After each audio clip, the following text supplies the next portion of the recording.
Picture this, right? It's a freezing train station in Catalonia. And we are talking the dead of winter here. Exactly. The year is 1938. The floor is just slick with blood and melted snow, entirely covered in bodies that are just, laid out like logs. It's an absolute nightmare. A total nightmare. And standing in the middle of this is a young medical student. He's standing over this 15-year-old boy, a soldier, whose chest has been completely laid open by a bullet. Right, a catastrophic wound. Yeah. And by all medical metrics, this boy is dead. His heart has stopped. The older surgeons have already moved on. But this student, he doesn't move on. He actually reaches his bare hands into the boy's ruined chest. Which is just mind-blowing. It really is. He gently grasps the exposed, still heart, and he just begins to rhythmically squeeze it. He massages the organ directly for what feels to everyone watching like an eternity, until, impossibly against all the laws of biology and war, honestly, that heart starts to beat again. It is the absolute definition of a miracle. But, it's a miracle forged in the absolute mud and misery of reality, and it perfectly sets the tone for the world we are stepping into today. Welcome to this deep dive. Today we're pulling you into one of the most chaotic, agonizing, and consequential periods of the 20th century. We really are. We are drawing from excerpts and the historical framework of Isabel Allende's incredible historical fiction novel, A Long Petal of the Sea. Our mission for this deep dive is to explore the absolute, terrifying extremes of human endurance. Yes. We want to understand what happens to the human psyche when society completely collapses, right? And how the brutal realities of the Spanish Civil War forced lives to intersect in ways that no one could have ever predicted. But before we get fully into that, we need to lay some groundwork. Right, a crucial framing note for you as we dive into this. When you study the Spanish Civil War, you are examining a deeply polarized, incredibly bloody conflict. We are talking about intense, violent, ideological clashes. It was tearing the country in half. Exactly. On one side, you have the left-wing forces, anarchists, communists, socialists, and the Republican government. And on the other side, the right-wing nationalist forces, which included the military, fascists, and the Catholic Church. And both sides committed horrific acts. Yes, and the source material we're exploring depicts horrific atrocities on both ends of that spectrum. It details the mass executions and the burning of churches perpetrated by the left, just as vividly as it details the brutal, systemic purges and executions carried out by Francisco Franco's right-wing nationalist forces. Right. So our goal today is to impartially report on the factual content and the narrative exactly as it's presented in the text. Exactly. We are exploring the human experience, the psychology, the survival, the profound suffering within this specific historical context. We aren't here to endorse a political viewpoint. We are here to understand what these people went through. Which is exactly how we need to approach it, because honestly, war of this magnitude strips away all the political rhetoric anyway, leaving only the raw will to survive. It really does. So let's set the stage for you. The year is 1938. Spain has been tearing itself apart for 2 years. This isn't just a war. It is a fundamental fracturing of a nation. Neighbors are literally killing neighbors. It's a complete societal breakdown. Yeah. And we're going to trace the journey of a remarkable cast of characters through this meat grinder, into an agonizing exodus, and finally onto a desperate voyage across the ocean. But to understand the journey, you have to understand the crucible. Right, which brings us back to that freezing train station. Exactly. Back to the medical student holding a beating heart. His name is Victor Dalmau. And, what makes Victor such a fascinating lens for this conflict is that he is the furthest thing from a quintessential war hero. He really is. If you met Victor before the war, you'd see a quiet, lanky, intensely bookish guy. He looks like a poet, honestly. Yeah, the text says he hides behind playing his guitar just to cover up his own social anxiety. Right. He was 3 years into his medical studies when the war broke out, and the military machine didn't care about his shyness. They didn't even draft him as a soldier. They drafted his medical knowledge. Because they were absolutely desperate. So desperate. He was thrust into the role of an auxiliary doctor for the Republican Army. And that 15-year-old boy whose heart he saved, that boy was a victim of what was grimly known as the baby bottle conscription. We really need to pause on that term because it tells you everything you need to know about the state of the Republican Army in 1938. The baby bottle conscription wasn't a metaphor. Such a chilling phrase. The war had consumed so many lives, hundreds of thousands of young men wiped out, that the military apparatus literally ran out of adults, so they began drafting the class of 1941 years early. Which means they were taking children. Yes. We are talking about 15 and 16-year-old boys pulled from their homes, given an oversized uniform, a rifle they barely knew how to shoot, and sent to the front lines. Imagine the psychological weight of that for a doctor. Victor is standing at this triage station in Catalonia, receiving these kids as they are literally dumped off the backs of supply trucks. Just endless casualties. Yeah, the sheer volume of casualties means medical staff are forced to make godlike decisions in a matter of seconds. It's triage flipped upside down and stripped of all modern medical ethics. Right. They didn't have the luxury of deep assessments. They didn't. They categorized the wounded not by severity, but simply by the body part that's injured. Group A for arms, Group B for legs, and they tie cardboard labels around their necks. And if a soldier's injuries are deemed too severe, They're just left on the cement floor. they are. Because resources were so scarce, right? Wasting a surgeon's time or a single drop of morphine on a fatal case meant killing someone else who might have lived. It's brutal triage math. And so volunteer women from the town would walk among the dying on the floor, simply wetting their cracked lips with water and holding their hands. Oh man, just the psychological toll of that. They were just praying that some other woman was doing the exact same thing for their own sons in some other train station. Wow. So when this young boy arrives with a massive chest wound, the senior doctor takes one glance, detects no pulse, and makes the call. Dead. Move on. Don't waste the morphine. The boy had a tin plate strapped over the wound on the battlefield, but no one even knows how long ago that was. Right. And Victor is supposed to walk away. But he sees the wound is strangely clean. The heart is perfectly intact, just visible inside the chest cavity. He watches it slow down. He watches it stop. And Victor, who is trained in science, who knows the boy is clinically gone, reaches in, anyway, 3 fingers, and he squeezes. It's an act of pure, irrational desperation. But it works. He manually forces the blood to circulate, stimulating the electrical pathways of the heart until it remembers how to beat. Which is medically astonishing. The surgeons are so stunned they spend the next 16 hours painstakingly putting this kid's chest back together. It becomes the stuff of legend on the front. Oh, absolutely. The boy survives, and later on, he tracks Victor down and shows him that he had Victor's name tattooed directly under his massive chest scar. That's incredible. Victor calls him Lazaro, after Lazarus, the man raised from the dead. It's an amazing story, but it begs a massive psychological question. How does a quiet, guitar-playing medical student find the visceral nerve to plunge his bare hands into a dying boy's chest cavity? Like, where does that instinct come from? Well, to answer that, we have to look at the environment that essentially rewired Victor's brain. Before the train station, Victor had spent months on the absolute worst front lines of the war, specifically the battle for Tyrol. Which was just an absolute nightmare scenario. Yes, this was fought in the dead of winter in conditions that honestly defy modern comprehension. The extreme trauma of Tyrol completely stripped away Victor's academic textbook theory of medicine, replacing it with something entirely feral. Okay, I want to dig into those conditions because when I was reading the source material, it felt less like 20th century medicine and more like the Dark Ages. The comparison is terrifyingly accurate.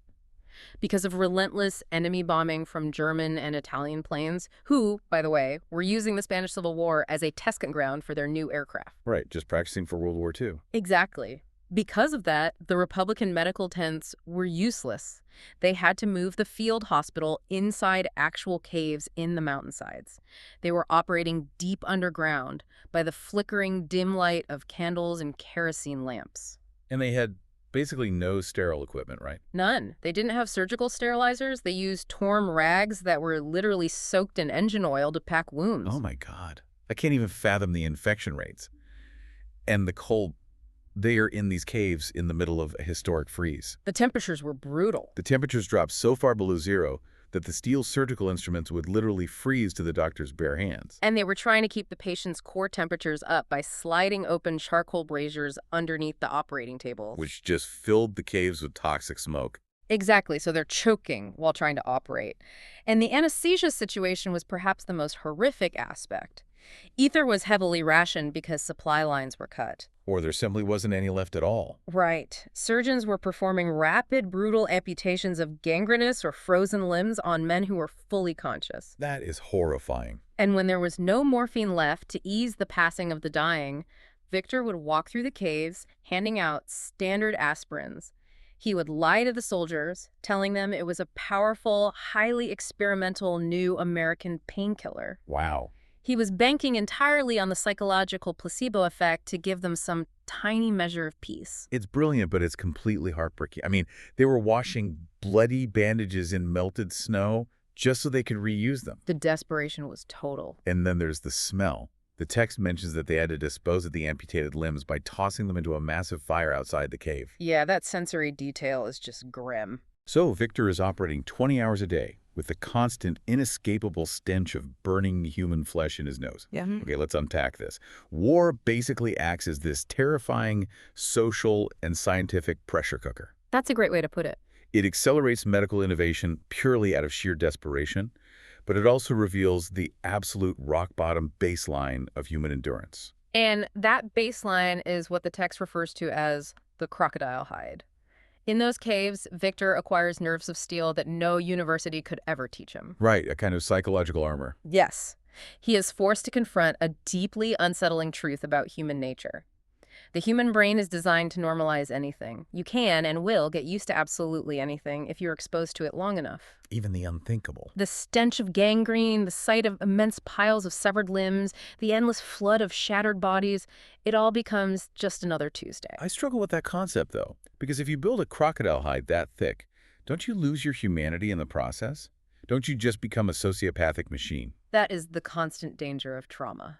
Especially since Victor is battling this soul-crushing weariness, haunted by the suspicion that all this suffering might be completely pointless.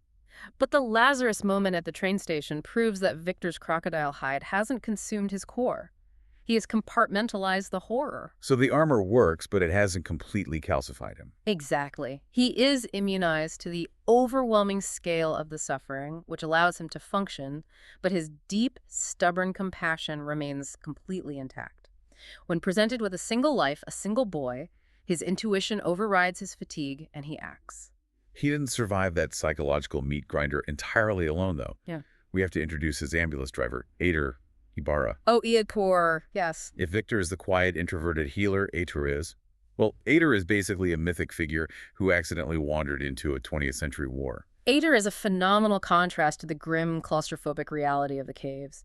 He's a massive Basque driver who seems utterly convinced of his own immortality. He sounds almost unhinged, but in a good way. While everyone else is cowering from the bombs, Ader constantly sings loudly to himself and laughs in the face of near misses, essentially mocking death. The logistics of driving an ambulance in Tyrol sound like a suicide mission anyway. They absolutely were.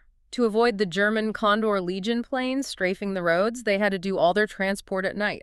No headlights allowed. Driving in the pitch black on icy mountain roads. Right. If it was a cloudy night with no moon, someone would literally have to walk 10 paces in front of the ambulance with a tiny shielded flashlight just to illuminate the icy, bomb-cratered roads so Ader didn't drive them off a cliff. And Ader is maneuvering this heavy, loaded vehicle over shattered terrain, manually pushing it out of snowy ditches, casually dodging the frozen corpses of mules. Completely unbothered by the horror around him. Victor comes to rely entirely on Ader's seemingly magical aura of good luck, just to keep from losing his mind. Contrast is such a powerful tool here. Victor finds a coping mechanism in Ader's chaotic optimism. But Victor is also the total opposite of his own younger brother, Gillem. Oh, Gillem. What a character. If Victor represents the intellectual attempt to preserve life, Gillem represents the visceral, ideological consumption of life.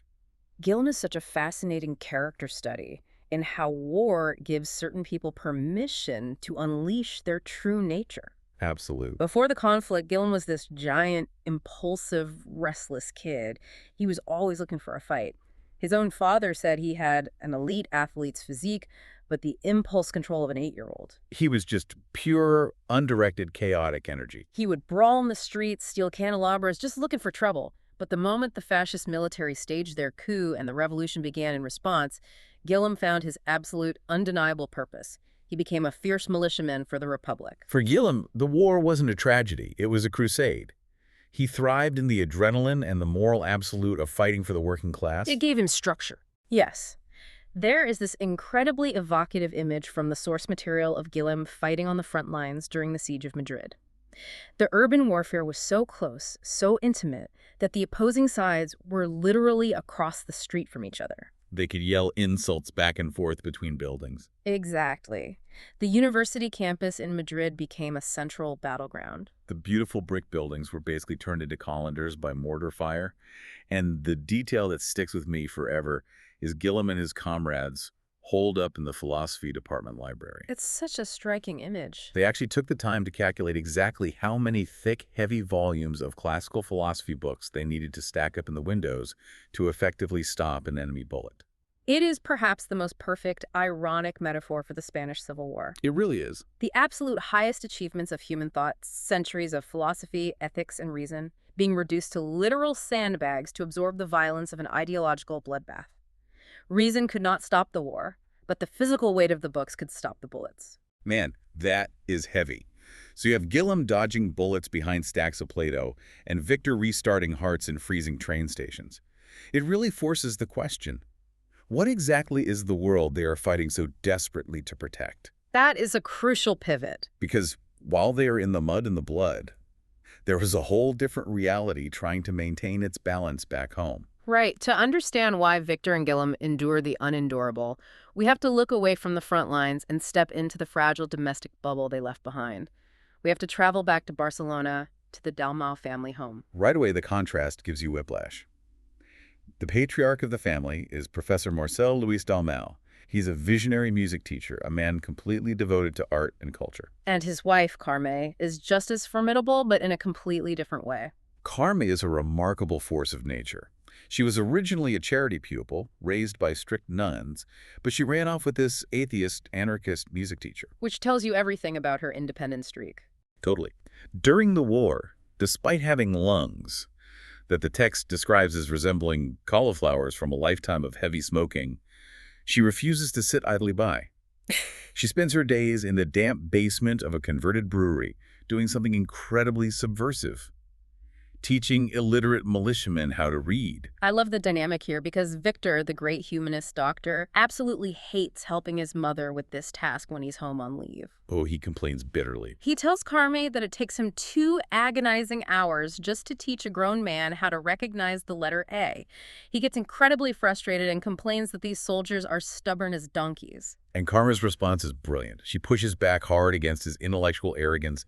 She reminds him that these boys aren't stupid. They have simply been deliberately denied an education by the aristocratic class for centuries. Exactly. They've spent their entire lives walking behind a plow. Holding a pencil is a completely foreign motor skill for them. It's deeply ironic when you think about it. Victor complains about the sheer effort it takes to teach these soldiers the alphabet. Yet his entire existence on the front lines is frantically devoted to saving their physical lives. It's a huge blind spot for him. Right. He will massage their bare hearts, but he won't teach them to read. Carm, however, views education as being just as essential to human survival as bread or medicine. She is trying to save their intellectual lives, to give them the tools to understand the political reality they are dying for. And that belief in the elevating power of culture is perfectly embodied in the third woman in the Dalmau house, the emotional center of this domestic bubble, Rosa Bruguera. Rosa's backstory reads like a Charles Dickens novel, but it serves as a perfect microcosm of the massive tectonic social upheavals happening across Spain at the time. To say she came from humble beginnings is an understatement.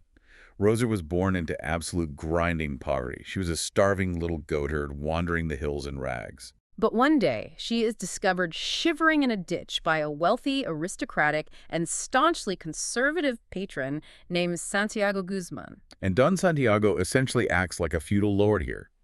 He literally throws this filthy, starving child over his shoulder like a sack of potatoes, brings her back to his massive stone mansion, orders his staff to cure her of scabies and lice, and decides to educate her. It's a classic Pygmalion scenario. He views her as a pet project.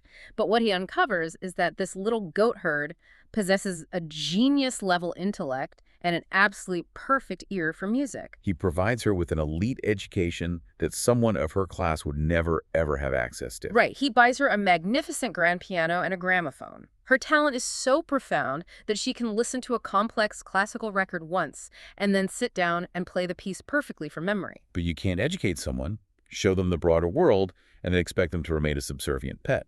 As Rosa grows older, the political winds in Spain begin to shift radically toward the Republic, toward workers' rights and equality. And Roser, who vividly remembers the gnawing hunger of her childhood in the ditch, naturally aligns her sympathies with the left. And this creates an unbridgeable fracture with her patron. Don Santiago's entire worldview is collapsing. The rigid class hierarchy that gave him his power is dissolving. The peasants in the fields no longer take off their caps and bow when his carriage rides past. So he expects Rosa to be loyal to his conservative values because he paid for her life. Exactly. When she refuses to compromise her political principles, he is horrified. He views it as the ultimate betrayal, and he completely cuts off her financial support. She goes from playing grand pianos in a mansion to working grueling night shifts in a local bakery just to afford a tiny rented room. But then in this weird, twisted act of final grace, Don Santiago dies alone and furious in Madrid, and he leaves Rosa his massive grand piano in his will. Which presents a deeply practical problem. You cannot fit a concert grand piano into a tiny rented bakery room. Right, exactly. And this is where Professor Dalmau steps in. The professor had been teaching Rosa and recognized her generational talent. He refuses to let that talent be crushed by poverty, so he takes her into his own home. He actually clears the furniture out of the Dalmau living room just to fit this colossal piano. From that moment on, Rosa essentially becomes the surrogate daughter of the Dalmau family. This arrangement highlights a major theme of the narrative: art as the ultimate anchor of humanity.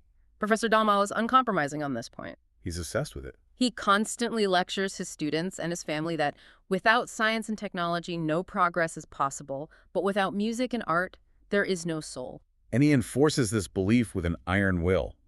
Even in the middle of a literal revolution, even when the air raid sirens are wailing and bombs are dropping on Barcelona, he insists that Rosa sit at the piano and continue playing her endless, repetitive scales. It is his way of defying the chaos. It creates this incredibly fragile, beautiful domestic ecosystem.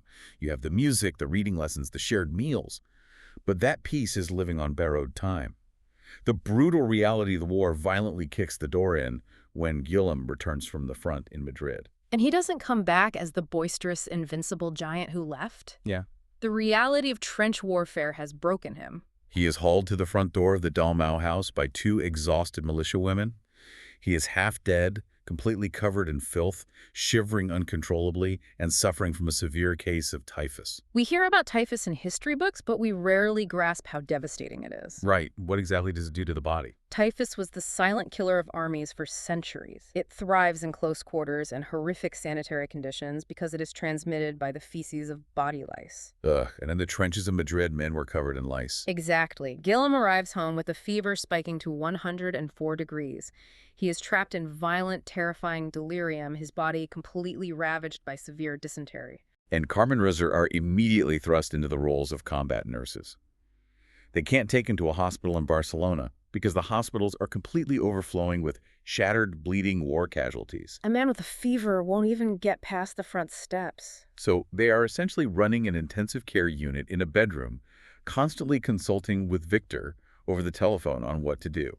The sheer physical labor of this caregiving is immense. They are endlessly boiling water on a stove where fuel is scarce. They are washing every surface with bleach. They have to strip Guillem, burn his lice-infested uniform, and constantly clean him as the dysentery racks his body. To fully appreciate what they pull off, you have to understand the context of the wartime rationing in Barcelona at this time. It was extreme.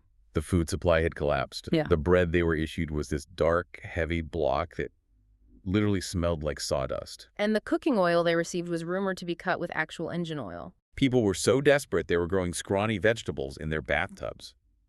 Karma, at one point, takes her husband's prized silver pocket watch down to the black market at the port, and she trades this valuable heirloom just to get her hands on a single fresh octopus to feed the family. The nutritional deficit is catastrophic, especially for a giant of a man fighting off a deadly infection. Rosa realizes that boiled water and sawdust bread aren't going to save Guillem. He needs real, dense protein to repair his body. So she takes a massive risk. She dips into the family's carefully hidden emergency savings, travels way out into the countryside, and manages to buy 2 live chickens from a farmer. Bringing those chickens back into the city is like transporting gold through a pirate port. The city is starving. If soldiers or desperate civilians realize she has fresh meat, They will take it violently if necessary. So Roser actually ties the live chickens inside a canvas sack, straps the sack around her waist under her heavy skirts, and rides the crowded bus back to Barcelona pretending to be heavily pregnant. It's a brilliant, desperate deception. And they don't eat the chickens immediately. They keep them alive in a spare room in the house, covering the floor with newspapers, feeding them whatever tiny scraps they can spare, purely so the chickens will lay an egg or two every few days to feed to Gillum. It works. But that intense, unrelenting proximity, emptying his foul chamber pot, washing his burning skin, spoon-feeding him pap like an infant, it acts as a massive psychological accelerant for their relationship. Right, because Roser had always harbored a secret, intense crush on Gillum. When he was away at the front, she would occasionally sleep in his empty bed, just breathing in his scent from the pillow. But Gillum was fiercely independent and totally oblivious. He viewed her as a pure, innocent, almost sacred sister figure. The typhus strips away all those societal roles. It reduces this giant warrior to a deeply vulnerable, childlike state. As he is drowning in this terrifying, feverish delirium, he realizes that Roser's face, hovering over him with a cool cloth, is his only anchor to reality. Her constant physical care literally pulls him back to the land of the living. A profound shift happens. He doesn't just see a surrogate sister anymore. He sees his savior. And when the fever finally breaks and he recovers enough to actually get out of bed, the dynamic permanently alters. Rosa brings a large wooden washtub into his room and gives him a real hot bath. She lathers him, she shaves his overgrown beard, she cuts his hair, she even trims his fingernails. It is an incredibly intimate, tactile moment of rebirth. And this is where the romanticized myth of the soldier going off to war collides violently with brutal wartime fatalism. Gillum, feeling clean and alive for the first time in months, grins and says he feels ready to go out dancing. And Rosa looks at him, perfectly calm, and tells him he's not going dancing. He's ready to go back to bed with her. And she simply reaches down, pulls her dress over her head, and initiates it. We have to unpack the sociology of this moment because it is profound. Rosa was raised by strict Catholic nuns. She was taught deep modesty. She was taught that virginity was a woman's most prized, sacred possession, only to be surrendered within the safety of a lifelong marriage. But the war has acted as a wrecking ball to all those 19th century moral constructs. Exactly. Why save for retirement when the bank is currently on fire? Rosa realizes that the concept of the future has been completely eradicated by the war. There is no certainty they will live to see the end of the month, let alone grow old together. Virginity suddenly feels like a useless, heavy burden from a world that no longer exists. She sheds her modesty not out of some sweeping cinematic romance, but out of a deeply pragmatic, fatalistic realization that all they possess, all they will ever possess, is this exact moment in this room. It is a desperate, life-affirming grab at human connection before Gillum is inevitably sent back into the meat grinder. Which, of course, he is. The army is desperate for able-bodied men. He recovers, and he leaves. And that departure brings us to the great turning point of this deep dive. The fragile bubble in Barcelona finally bursts. The actual war arrives at the Dalmau doorstep, and it begins with the patriarch. Professor Dalmau suffers a massive, debilitating heart attack. His body simply gives out under the constant, unrelenting stress of the siege. But before he dies, he calls Victor to his bedside and issues an incredibly grim, terrifyingly accurate prophecy. He becomes the Cassandra of the Dalmau family. I always think of the tragedy of Cassandra in Greek mythology. She was cursed with the ability to see the future perfectly, but also cursed with the fate that no one would ever believe her warnings. That is Professor Dalmau, exactly.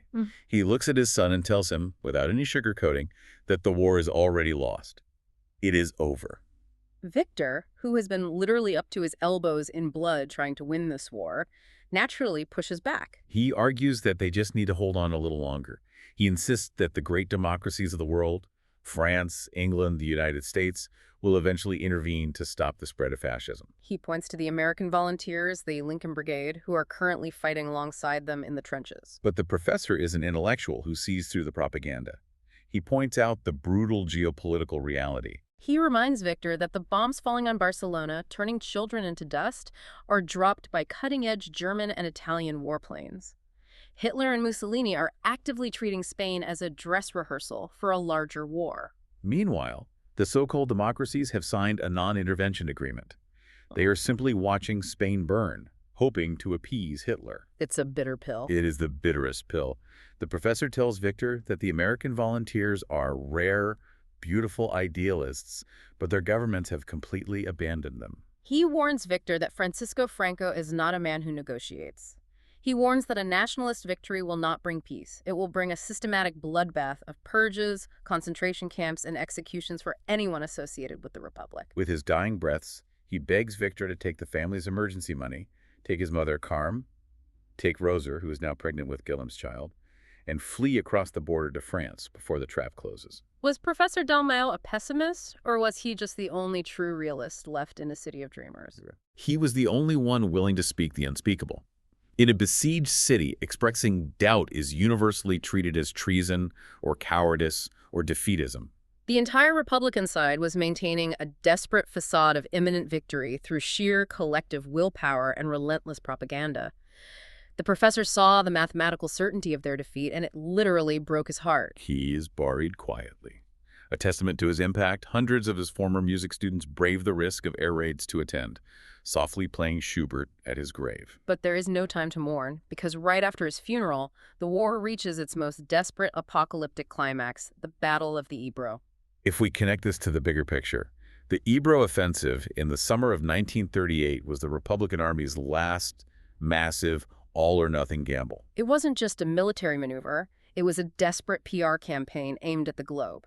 They secretly moved 80,000 men across the Ebro River in the dead of night to launch a surprise attack on the nationalist forces. The goal was to prove to the watching world that the Republic was not dead, that they could still fight, hoping against hope to trigger that international intervention Professor Dalmau knew was never coming. And Guillaume is right there, at the tip of the spear in the vanguard, fighting alongside the international volunteers. And the conditions they face on the Ebro make Torrio look like a vacation. It was beyond hellish. It's the peak of the Spanish summer. The Republican supply lines completely fail. Guillaume and his unit go days without food, and more importantly, without water. The terrain around the Ebro is largely solid baked rock, which means they can't even dig proper trenches for cover or graves for the dead.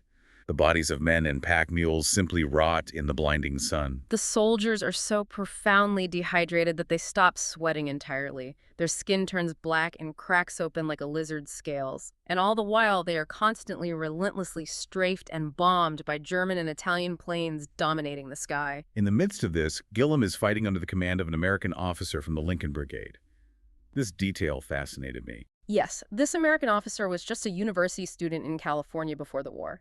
He had absolutely zero military training, but in the crucible of combat, he turns out to be a born leader who genuinely, deeply believes in the socialist ideal of absolute equality. That detail is vital to understanding Guillaume's state of mind. Early in the war, back in 1936, the Republican militias were fiercely, wonderfully egalitarian. Officers wore the same ratty clothes as the privates, they ate the same meager rations, they took the exact same risks on the front line. But as the war dragged on and the Republic tried to build a professional army, traditional military hierarchies crept back in. Officers started getting better food and staying safely behind the lines. This deeply disillusioned Guillaume. It felt like a betrayal of the revolution, but this young American officer revived his faith. He lived that pure egalitarian ideal until the very end. He is machine gunned from behind during a retreat and dies still shouting encouragement to his men. When you zoom out and look at the bigger picture, the tragedy of these international brigades is just staggering. We are talking about 35,000 men and women from 50 different countries. Factory workers, poets, dock workers, students. People who saw fascism rising and voluntarily traveled thousands of miles to Spain to stop it, because their governments wouldn't. And in the end, they were completely callously abandoned by the global community. 9,000 of them are left permanently in Spanish soil. They were pure idealists, utterly crushed by the grinding wheels of geopolitical pragmatism.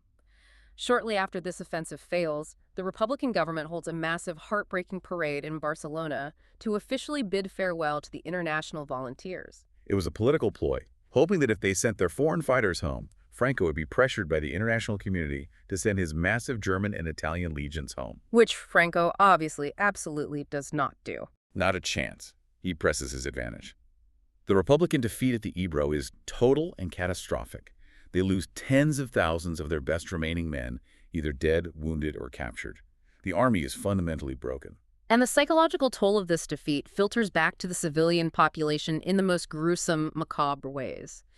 The source material mentions rumors spreading among the starving peasants that the earth around the Ebro is so deeply saturated with blood that when they pull up onions, the bulbs are stained red. And they are finding human teeth mixed in with their potato harvests.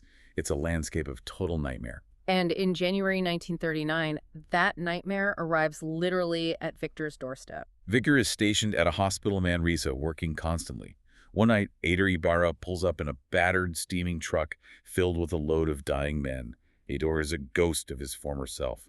He hasn't slept in over 50 hours. His eyes are hollow.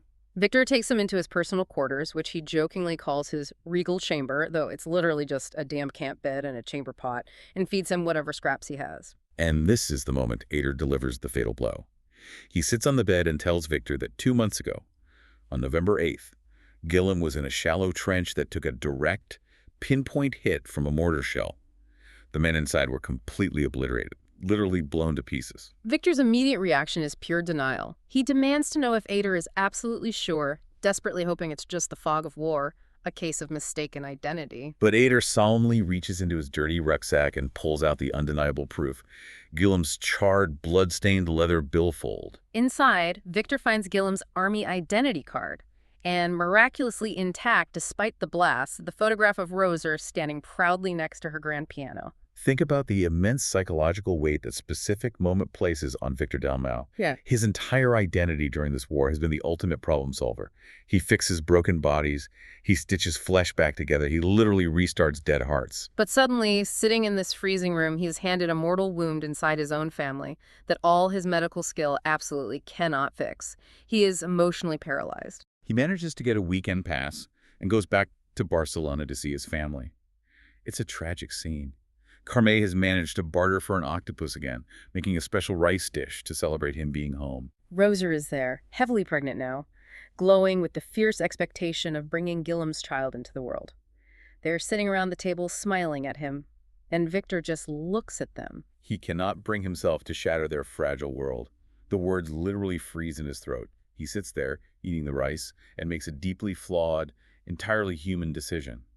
He rationalizes that the shock might harm Roser and the unborn baby. He decides to wait. He will wait until Roser gives birth, or wait until the war officially ends, convincing himself that the grief will somehow be easier for them to bear later. It's a decision born of pure trauma and emotional cowardice, but you entirely understand why he makes it. The heartbreaking part is that he doesn't get the luxury of time. The war doesn't just neatly end with the treaty, it violently collapses onto the civilian population. Which brings us to the most agonizing phase of this journey. La Retirada, the retreat, an exodus straight into hell. With the Republican army shattered at the Ebro, the front lines dissolve. Franco's fascist troops advance rapidly on Barcelona, meeting almost no resistance. The narrative here shifts completely. It stops being a war story about soldiers and transforms into one of the most harrowing, massive refugee crises in modern European history. 500,000 terrified civilians, men, women, children, the elderly, decide simultaneously that they must flee to the French border. It is absolute, unadulterated panic. The sky over Barcelona is dark with smoke from burning documents. The water pipes freeze because it's the coldest winter anyone can remember in decades. Victor is stuck at the hospital in Manresa, surrounded by chaos. He is frantically trying to evacuate his wounded patients by loading them onto freezing cattle cars. He knows in his bones that he has to get to Barcelona to save his mother and pregnant Roser. But his crocodile hide hasn't destroyed his oath. He absolutely refuses to abandon his dying patients to the advancing fascists. So he turns to the only man he trusts. He begs Ader Ibarra to go to Barcelona and get them out. Ader, resourceful as ever, steals a heavy German motorcycle with a sidecar, pilfers 2 precious jerry cans of gasoline from the hospital reserves, and roars through the panicked crowds straight to the Dalmau house. When he gets there, Carme almost refuses to leave. She sits in her chair and tells Ader she's old, she has a terrible consumptive cough, and she'd rather just die quietly in her own home than freeze on a road. But Ader understands exactly what is coming. He drops the gentleness and paints a terrifyingly vivid, brutally honest picture of what the fascists will do when they enter the city. He looks Carme in the eye and tells her they will line her up against a wall and execute her simply because she spent her days teaching Republican militiamen how to read. Worse, he tells her they will take her grandchild the moment it's born and put it in a state orphanage to be politically and religiously indoctrinated. It's the terrifying reality of the ideological purge. They didn't just want military victory, they wanted to erase the Republican ideology from the next generation entirely. That threat to the unborn child is what finally breaks Carme's resistance. She wraps herself in a heavy black blanket, leaves her home, leaves the grand piano, leaves the chickens, and climbs onto the back of the motorcycle. Pregnant Roser squeezes into the sidecar, and they join the exodus. Becoming a refugee is a profound psychological shock. It's like standing on solid ground and suddenly falling through a trapdoor in reality. On Monday, you are a respected citizen with a home, a career, a piano, and a dress. By Wednesday, you are a stateless entity, part of a Dantesque procession of 500,000 starving people, freezing to death on an icy road, fighting over scraps. The imagery from the sources is apocalyptic. The route to the border is littered with the surreal sight of abandoned grand pianos sitting in the snow, dying pack mules, and formerly wealthy people desperately trying to trade gold family heirlooms for a single crust of bread. And above them, the fascist warplanes are casually strafing the columns of refugees with machine gun fire. In those conditions, the thin veneer of civilized behavior completely breaks down. Compassion evaporates because it is an evolutionary luxury. Everyone is simply fiercely trying to keep their own children alive for one more hour. When night falls, the temperature drops dangerously below freezing. People are freezing to death where they sit. Ader manages to shoot a severely injured mule in the head, and he organizes the people around him to butcher it and roast the tough, stringy meat over small fires made from whatever wood they can scavenge. And this leads to one of the most quietly heartbreaking moments in the entire narrative. Carme, sitting by this miserable fire, is struggling to breathe. Her damaged lungs are failing in the icy air. She watches Ader trying to manage the chaos. She watches pregnant Roser shivering. And Carme calculates the terrible math of survival. She realizes she is a burden. She believes that if she stays with them, her slow pace and her illness will drag them down, and her pregnant daughter-in-law might die on the road. So in the middle of the freezing night, while Roser and Ader are finally sleeping, Carme intentionally, silently slips away. She walks out into the dark, swirling mass of refugees, leaving her heavy black blanket behind for Roser. It is a profound, devastating act of ultimate maternal sacrifice, masquerading as suicide. She uses the chaos of the exodus to quietly remove herself from the equation, mathematically increasing their chances of reaching the border. When Ader wakes up the next morning and realizes she's gone, he is frantic. He searches for hours, pushing through the throngs, calling her name. At one point, he's carrying a lost, terrified 4-year-old girl on his massive shoulders, scanning the crowd, but it's useless. Carme has vanished into the tide of humanity. Ader realizes that staying on the main roads is a death trap. They're barely moving and the planes keep coming. So he makes a radical decision. He abandons his beloved stolen motorcycle in a ditch and forces heavily pregnant Roser to hike off the road straight up into the snowy, treacherous passes of the Pyrenees Mountains. And this is where we truly see what Roser is made of. She didn't grow up in a salon. She grew up as a starving goat herd. She looks at the snow, tells Ader she is used to the cold, and she pushes forward, dragging her heavy belly up the mountain trails without a single word of complaint. Their survival in the mountains depends entirely on sudden, astonishing pockets of humanity that stubbornly appear even in the darkest times. The contrast to the selfish panic on the main road is striking.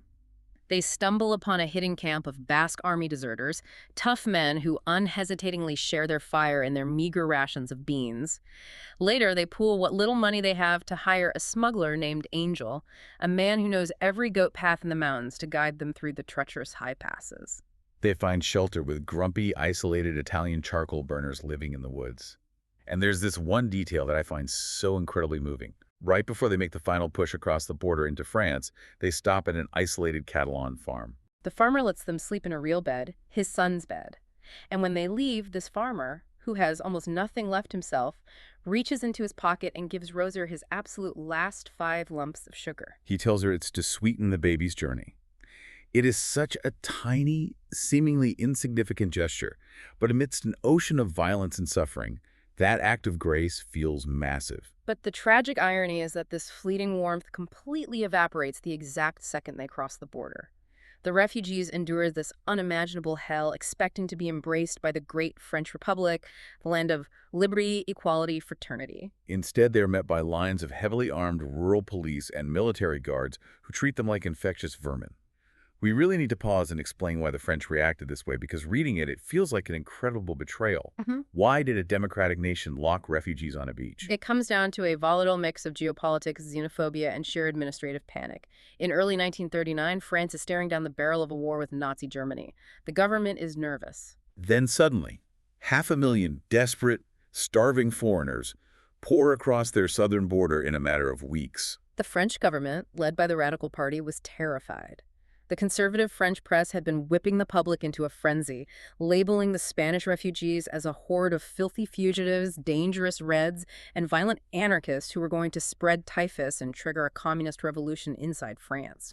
It perfectly highlights the timeless, universal political panic that almost always accompanies mass migration. The host country looks at traumatized families and only sees a destabilizing security threat. So the French authorities violently separate families right at the border. Men are herded into lines on the left, women and children to the right. Ettore is shoved onto the back of a military truck, screaming a promise to Roser that he will find her.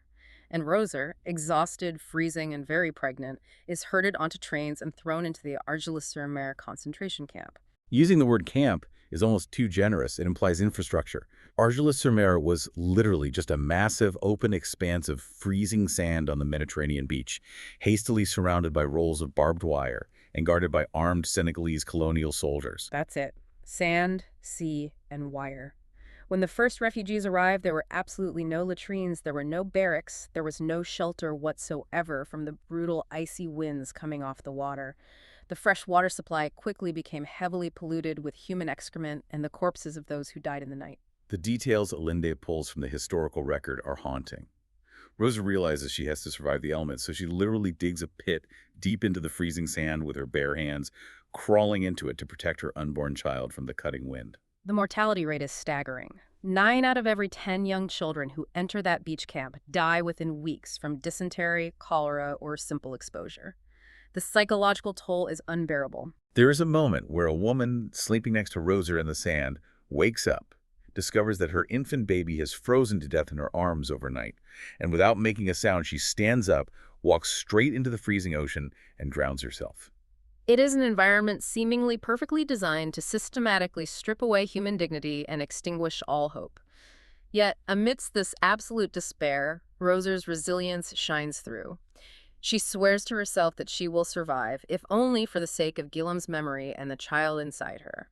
She rallies the terrified women around her. She organizes them to dig communal latrines. She enforces a system to distribute what pitifully small amounts of bread they are thrown fairly.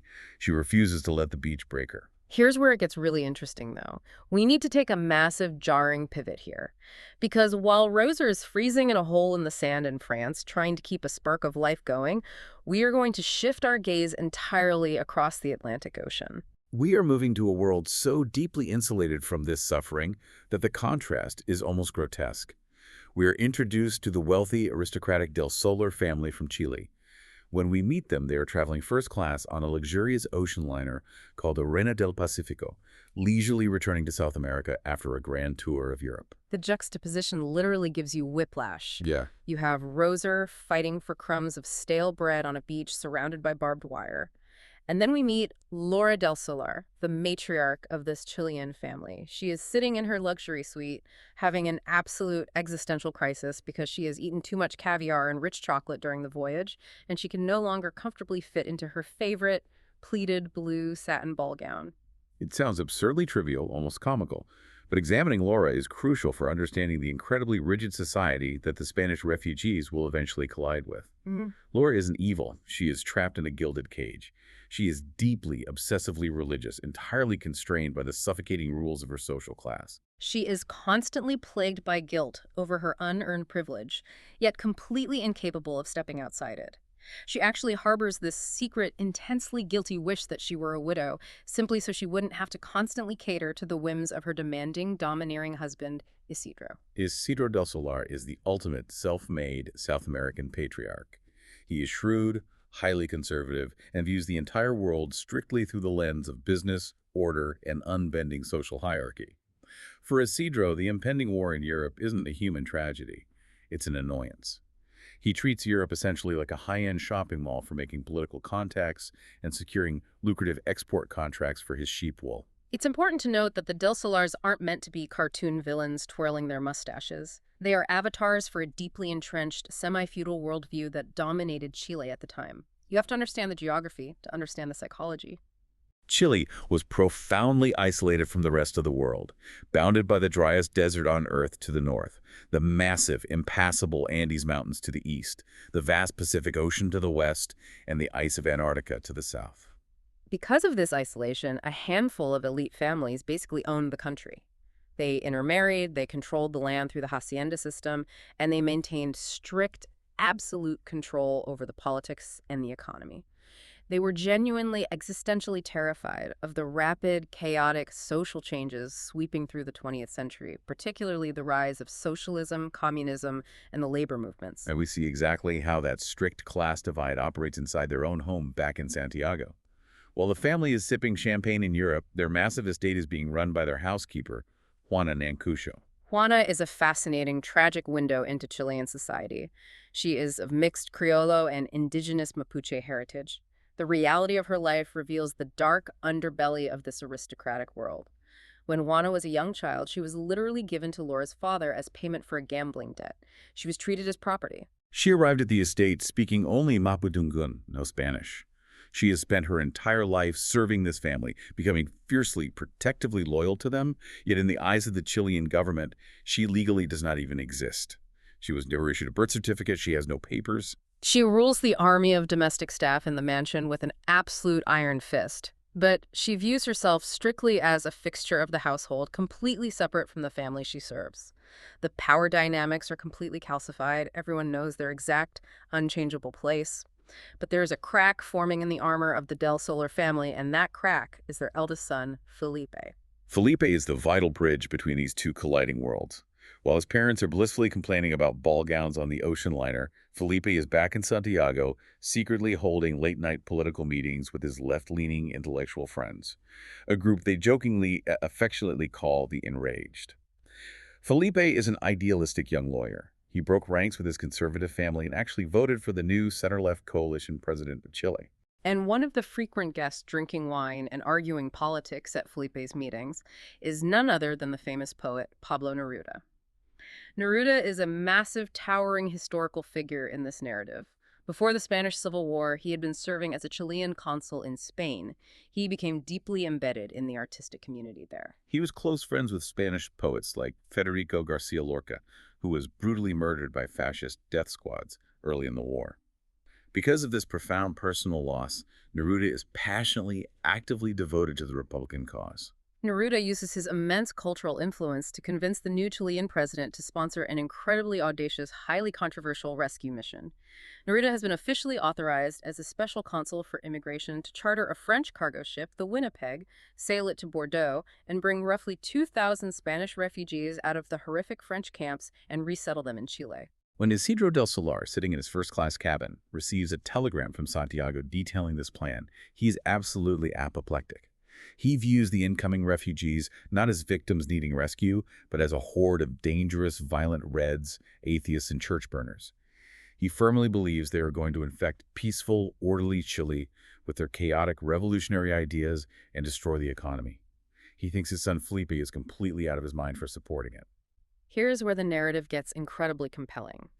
Felipe's ability to look past his own immense, unearned privilege to see the shared, suffering humanity in these distant refugees fundamentally changes the course of Chilean history.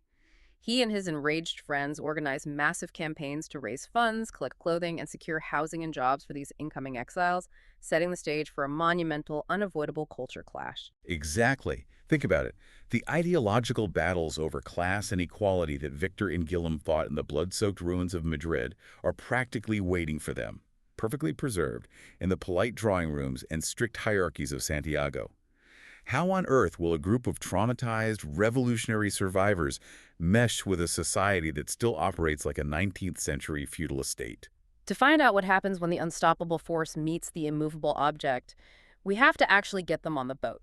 Which brings us to the final transformative act of this deep dive, the lifeline of the Winnipeg. The lifeline finally appears for Roser.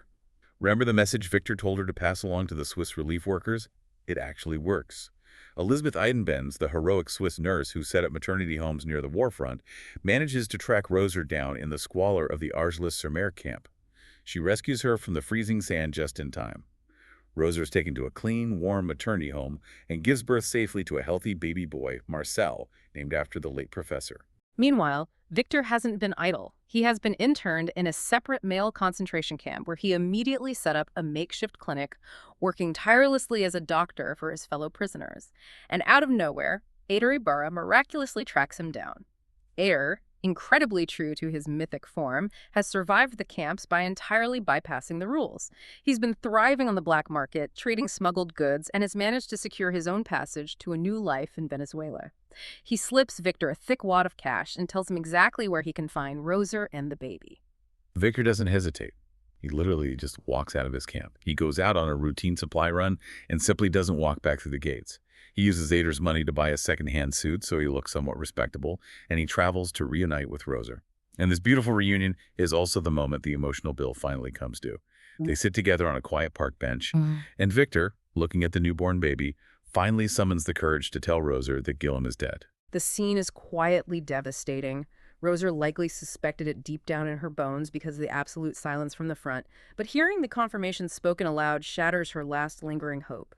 She breaks down and weeps violently into Victor's cheap coat. But the brutal reality of their situation allows absolutely no time for prolonged, paralyzing grief. War is clearly imminent in Europe. Hitler is massing troops. They are stateless refugees. They have to protect the child. Elizabeth, the Swiss nurse, tells them about Neruda's ship, the Winnipeg, which is accepting applications in Paris. But there's a massive catch. Neruda is strongly prioritizing intact families for the visas. Victor knows with absolute certainty that if he applies as a single man and Roser applies as a single mother, they might be separated or denied entirely. He cannot leave Roser and his nephew behind to face a European war. So sitting on that exact same park bench, still heavy with grief, Victor proposes a marriage of convenience. It is a profound, incredibly moving act of pure pragmatism. He looks at Roser and promises her that he will be a devoted father to the boy and a fierce protector to her. But he explicitly, carefully states that he will never force a romantic or physical relationship upon her. He tells her simply, "I'm not a scoundrel." He offers his name and his protection as a shield. They go to a local registry and marry in a quick, unromantic civil ceremony, witnessed by the Quaker aid workers who had taken Roser in. It's a marriage built not on a fairy tale romance, but on a foundation of mutual crushing grief, deep intellectual respect, and a fierce, unyielding commitment to mutual survival. Armed with this new life-saving marriage certificate, Victor travels to Paris to plead his case directly to Pablo Neruda. The interview process is chaotic. Neruda is sitting at a desk, exhausted, personally sizing up hundreds of desperate people every day, holding the power of life and death in his pen. Victor presents his forged and hasty documents. Neruda, who is highly perceptive, glances at the papers, notes the dates, and realizes instantly that Victor is claiming a wife and child who, just a few days prior, were merely his dead brother's girlfriend and an illegitimate nephew. Neruda looks up at Victor, smiles slightly, and says, "I see you have a poet's imagination. Welcome to Chile." I absolutely love that line. It speaks volumes about Neruda. He was actually under strict, explicit orders from the Chilean government not to bring in intellectuals, politicians, or left-wing agitators. The government only wanted docile manual laborers, farmers, and fishermen who would keep their heads down. But Neruda deliberately, systematically ignores his government's orders. He knows that to truly grow, a country doesn't just need strong backs. It needs fiery, tested idealists, artists, and thinkers. He stamps Victor's papers. So in August 1939, Victor, Roser, and baby Marcel arrive at the bustling port in Bordeaux. There are over 2,000 refugees gathering at the docks. In a dramatic final moment, local French authorities try to halt the departure over unpaid port fees. But Quaker relief workers show up at the absolute last minute with literal bags of cash to pay the final costs. The refugees board the Winnipeg, a massive converted French cargo ship, where the holds have been hastily fitted with wooden triple bunks. The voyage itself is nothing short of transformative. You have to really picture the sensory shift here. These 2,000 people have spent the last 8 months living in freezing mud and sand. They were covered in lice, starving, constantly humiliated, treated as subhuman. Suddenly, they step onto a ship where they are handed clean clothes, hot, abundant meals, fresh water, bars of soap, and most importantly, absolute safety from the bongs. It is a literal and psychological transition from death back into life. The ship ceases to be just a mode of transport. It becomes a floating sanctuary. The deep frozen trauma of the war and the camps begins to slowly thaw in the sea air. It functions like a massive floating incubator. They begin to rebuild society on the deck. They set up a makeshift kindergarten to occupy the traumatized children. Someone uncovers an old piano, and Roser immediately starts teaching the children music, filling the sea air with melodies. Victor organizes massive chess tournaments to keep the men's minds sharp and engaged. The fundamental human dignity that was so systematically stripped from them in the fascist purges and the French camps is slowly, beautifully restored day by day.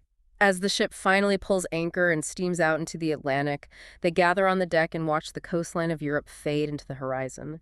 They sing the traditional Catalan song of the immigrant. They know deeply and painfully in their bones that they may never return to the land they fought and bled so hard for.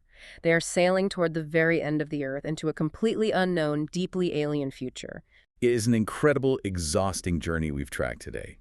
From the bloody, freezing snows of Tyrol and the visceral miracle of a beating heart held in bare hands, through the agonizing, landscape-altering heartbreak of the Ebro defeat and the freezing, degrading nightmare of the French beaches, to a pragmatic marriage forged purely in the fires of survival, and finally, a poet's ship sailing across the ocean toward peace. But as we close this deep dive, it leaves us with a profound, lingering question to ponder. We have spent this entire time examining how the fires of war and the ice of exile forge these unbreakable bonds of human endurance.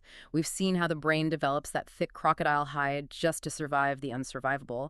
But what happens when the war is finally over? What happens when the adrenaline finally fades? Exactly. The survival mechanisms that keep you alive in a war zone are toxic in peacetime. What happens when they finally get off the boat? As Victor, Roser, and these 2,000 traumatized refugees step off the Winnipeg and set foot onto the peaceful, rigid, highly stratified, deeply conservative soil of Chile, they are carrying the heavy, bloody ghosts of Spain with them. The question going forward isn't just whether they will manage to survive in this new, insulated land. The much bigger question is how the deep, radical, traumatic roots they have put down in exile will permanently alter the political and social soil of the nation that takes them in. It brings us right back to that young medical student in the train station. It proves that you can restart a heart. You can manually force it to beat again when all logic and science say it's over. But how do you build a future when your heart is still anchored to a world that no longer exists? That is a profound question and something for you to mull over long after this is done. Thank you so much for joining us on this deep dive. Keep questioning, keep learning, and we'll see you next time.